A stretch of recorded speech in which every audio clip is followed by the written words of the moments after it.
I called my girlfriend from the hospital after getting hit by a car needing surgery. She said, "Just sleep it off or call your mom. We're doing karaoke and I already paid for bottle service." I stared at that phone for probably 20 minutes, processing what had just happened. The woman I'd been with for 2 years, who I'd supported through panic attacks and friend breakups, had just hung up on me while I was lying in an emergency room with broken bones. Let me back up and give you the full picture of how spectacularly wrong Jasmine had this situation figured out. The day started as the best of my career. After grinding for over a year, I'd finally gotten the call every tech sales professional dreams of. My boss pulled me into his office at 3 p.m. and offered me the senior account manager position with a 40% salary bump, bringing me to $180,000 annually. This wasn't just a promotion. It was my entire career trajectory shifting into high gear. First thing I did was text Jasmine the good news, suggesting we celebrate at that expensive steakhouse she'd been wanting to try. Her response was lukewarm at best. She couldn't make it because of Jessica's birthday party, some college friend she sees maybe 4 times a year. When I suggested she could show up late after celebrating with me first, she called me selfish and said my promotion wasn't going anywhere. That word hit different. Here I was, offering to spend $300 on dinner to celebrate a life-changing moment, and I was being called selfish for wanting my girlfriend there. But I didn't want to fight, so I said fine and told her I'd grab drinks with my coworkers instead. What Jasmine didn't know was that this promotion put me in the top 15% of earners in our city. She also didn't know about the signing bonus I'd negotiated separately, another $25,000 that would hit my account within the week. Most importantly, she had no idea that my new role came with access to the company's executive network, including lawyers, financial advisors, and business strategists who'd become valuable resources over the next few weeks. The accident happened around 9 p.m. outside O'Malley's pub, right across from my office building. I was texting my buddy Dave about meeting up later when I stepped into the crosswalk. The Honda Civic running the red light never even braked. 1 second I'm walking, the next I'm on the pavement, with my left leg bent wrong and fire shooting through my ribs every time I breathed. The paramedics were professional and quick, getting me stabilized into the hospital fast. The diagnosis was a fractured tibia and 3 broken ribs. Could have been worse, but I was looking at surgery in the morning and weeks of recovery. The doctor explained they needed to wait for the orthopedic surgeon and run additional scans to rule out internal bleeding they might have missed. Lying in that ER bed, pumped full of pain medication but coherent enough to use my phone, all I wanted was to hear Jasmine's voice. I was scared, alone, and everything hurt. The call I made at 11 p.m. would end up costing her more than she could have imagined. "Mike, what's up? I'm at Jessica's party." "Jasmine, I got hit by a car. I'm in the hospital. Can you come?" 10 seconds of silence, then, "What? Are you serious? How bad is it?" "Pretty bad. Broken leg, broken ribs. I need surgery tomorrow." Another pause, music and laughing in the background. Then came the response that would define the next few weeks. "Well, can it wait till tomorrow morning? I'm right in the middle of Jessica's thing and everyone's here. It would be weird to leave now." I couldn't process what I was hearing. "Jasmine, I got hit by a car. I'm asking you to come to the hospital." "Look, you're obviously fine enough to call me. Just sleep it off or call your mom. We're doing karaoke and I already paid for bottle service. I'll come tomorrow morning, okay?" The line went dead. She hung up on me. What Jasmine didn't realize was that several of my coworkers had witnessed the accident happen right outside our building. It was dramatic enough that ambulances, police, and a fire truck had responded. By the next morning, word would spread through both our professional networks about what had happened and when. At midnight, while I was lying in a hospital bed preparing for surgery, Jasmine posted an Instagram story showing her with a drink in hand, huge smile, captioned, "Girls' night is everything. Priorities, friends, forever priorities." The timestamp would prove crucial later. I ended up calling my mom, who lives 3 states away, and Dave. Dave dropped everything and was there within an hour, staying the entire night and through my surgery the next morning. Jasmine never showed up, never even texted. Her first communication was the next afternoon. "Hey, hope the surgery went okay. Jessica's party was crazy. When are you coming home?" That's when it really hit me. This wasn't a one-off mistake. This was a pattern I'd been ignoring for 2 years. As a senior account manager, part of my job involves analyzing client behavior patterns and identifying red flags. Applied to my relationship, the pattern was undeniable. My MBA graduation dinner 2 years ago, she chose a wine tasting with friends. My grandfather's funeral last year, she left early for a college roommate visit. My final interview for my current position, she chose brunch with her sister. Every significant moment in my life, she'd found someone else's priority more important. Meanwhile, I'd driven 4 hours to get her when her car broke down, skipped my cousin's wedding to comfort her during a friend breakup, and left a work conference early when she had a panic attack. The reciprocity was completely one-sided. But here's where Jasmine's strategic miscalculation became clear. She had no idea about the professional network I'd just gained access to, or how her Instagram post would play among people who knew what had happened. Within 48 hours of my surgery, screenshots of her post were circulating among our mutual friends and professional contacts. My new position came with access to the firm's legal counsel, Maria Gonzalez, a sharp employment and personal injury attorney who'd handled cases for executives. During my recovery, she stopped by to check on me as a courtesy call, but when I mentioned the circumstances around my accident and Jasmine's response, her professional interest was piqued. "Mike, I want you to understand something," Maria explained during her visit. "What happened to you wasn't just an accident. You were the victim of a serious traffic violation with potential legal and financial implications. But more concerning is the complete lack of support from your domestic partner during a medical emergency. That kind of abandonment often indicates deeper relationship dynamics that could affect your recovery and future well-being." She helped me understand that Jasmine's behavior wasn't just personally hurtful, it was part of a pattern that could be documented and analyzed. Maria suggested I start keeping detailed records of interactions, particularly around my medical needs and recovery process. She also recommended I consult with the firm's financial advisor about protecting my assets during what was likely to become a difficult relationship transition.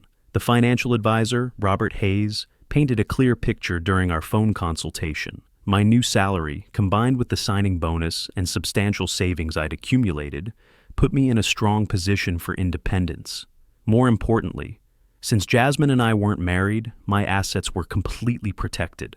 The apartment lease, however, was in both our names, which meant I had legal options for how to handle the housing situation. "Mike, you're in control here," Robert explained. "You have the income to make a clean break if that's what you decide. The signing bonus alone could cover moving expenses, security deposits, and several months of independent living while you recover. Don't let anyone convince you that you're trapped by circumstances." James, my coworker who'd witnessed the accident, stopped by with documents I needed to sign.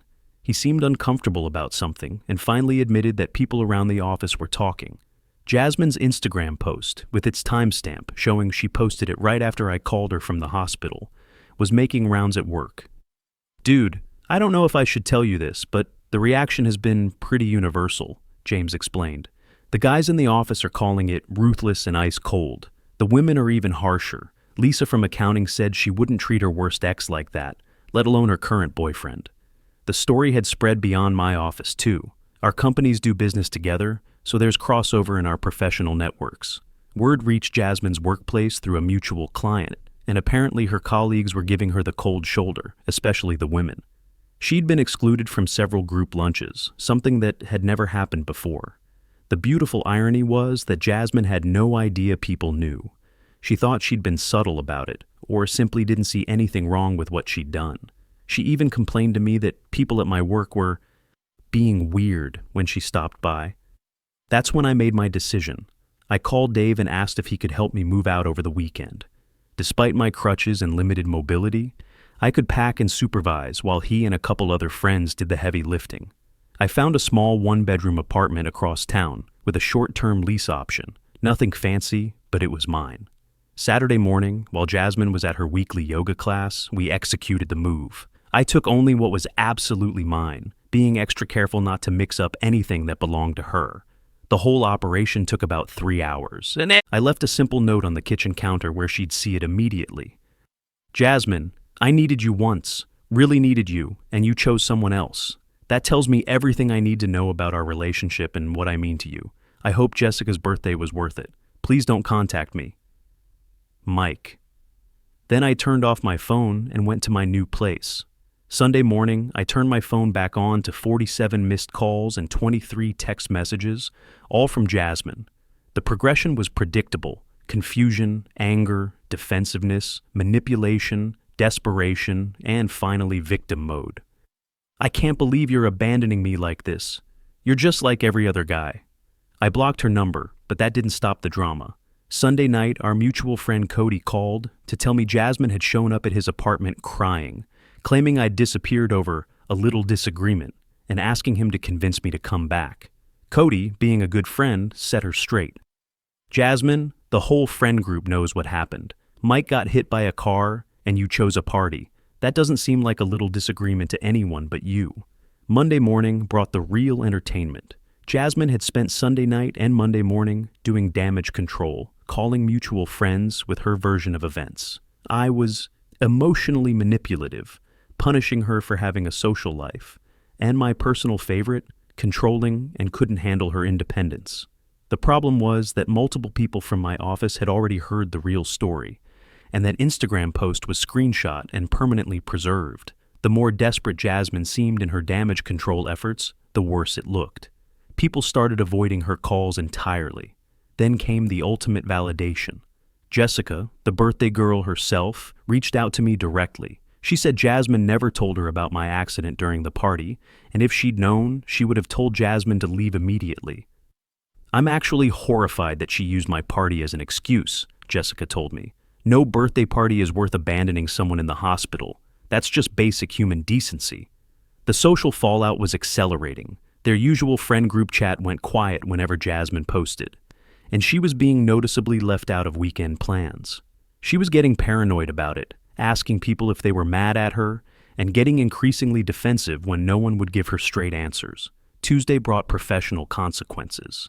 Someone had shared the story anonymously on a company Slack channel as a hypothetical "what would you do" scenario. The universal response was shock and disgust. When people started connecting the dots about who the story was actually about, Jasmine's reputation at her own job began taking hits. Wednesday, Jasmine showed up at my new apartment. She looked awful, like she hadn't slept in days. "We need to talk," she said, but I stayed in the doorway and didn't invite her in. "There's nothing to talk about, Jasmine." That night, I made a mistake. I was drunk and panicked and didn't understand how serious it was. "You hung up on me when I told you I was in the hospital." I know, but I can change. I'll be better." What struck me was how performative her crying seemed. Like she was crying because she thought she was supposed to, not because she actually understood what she'd done. "Jasmine, when is the last time you asked me how I'm feeling? Physically, emotionally, anything?" She opened her mouth and then closed it. She literally couldn't answer. "I have 3 broken ribs and a fractured leg. I'll be in physical therapy for months. I can barely sleep because of the pain. And in the 2 weeks since this happened, you've never once asked how I'm dealing with it. Even now, standing here, you haven't asked." She started crying harder, but I was done. "You taught me something important, Jasmine. You taught me the difference between someone who loves you and someone who's just comfortable with you being around. I hope it was a good lesson for both of us." I closed the door. She stood outside for maybe 10 minutes, occasionally knocking softly, but eventually left. The aftermath was everything I could have hoped for. My physical therapy was progressing well, work was incredibly supportive, and I had a solid friend group that genuinely had my back. Dave came over regularly with pizza, and he mentioned that I seemed more like myself than I had in years. The professional network from my new position proved invaluable beyond the initial legal and financial advice. I connected with other executives who'd gone through similar relationship transitions, and they provided guidance on everything from apartment hunting to rebuilding social circles. 3 weeks later, Jasmine showed up one final time with a care package, one of those expensive gift baskets with tea and snacks. Against my better judgment, I let her come in for 5 minutes. "I've been seeing a therapist," she said. "She helped me understand that I have this pattern of putting other people first because I'm afraid of confrontation. I was afraid if I left Jessica's party, she'd be mad at me. So you were more afraid of Jessica being mad than me being hurt." When you put it like that, yes, and that's messed up. I know that now. "Jasmine, Do you remember what you said when I called you from the hospital? I was drunk and panicked, and I told you to sleep it off or call your mom. I was calling you because I was scared and hurt and needed the person I loved to be there with me before surgery. Instead, you told me to just sleep it off like it was a headache. This time, her tears felt more genuine. I know, I replay that conversation every day. I hate myself for it. I don't want you to hate yourself, but I also can't be in a relationship where I come second to everyone else in your life. You don't. You're the most important. Name one time in the past year where you chose me over someone else when it mattered. Same response as always. She opened her mouth and closed it. I can name a dozen times I chose you over family events, work opportunities, friendships, but I can't think of a single time you did the same for me. I can change, I can be better. Maybe you can, but not with me. I think you need to learn how to prioritize the people you care about, and I can't be your practice dummy while you figure it out. I deserve to be with someone who already knows that when I call from a hospital, they drop everything and come. After a few more minutes of quiet crying, she said something that surprised me. You're right about all of it. I do put other people first because it's easier than disappointing them. And I took you for granted because I knew you'd always forgive me. I'm really sorry, Mike, for who I was to you. That was the first apology that felt genuine. 2 months later, I'm fully recovered and thriving. My new project at work is ahead of schedule. My physical therapy concluded successfully. And Dave and I have that guy's weekend planned for next month. The apartment I thought was temporary has become a peaceful sanctuary that's entirely my own. The professional network I gained access to through my promotion has opened doors I never expected. Maria Gonzalez introduced me to other professionals who've become both colleagues and friends.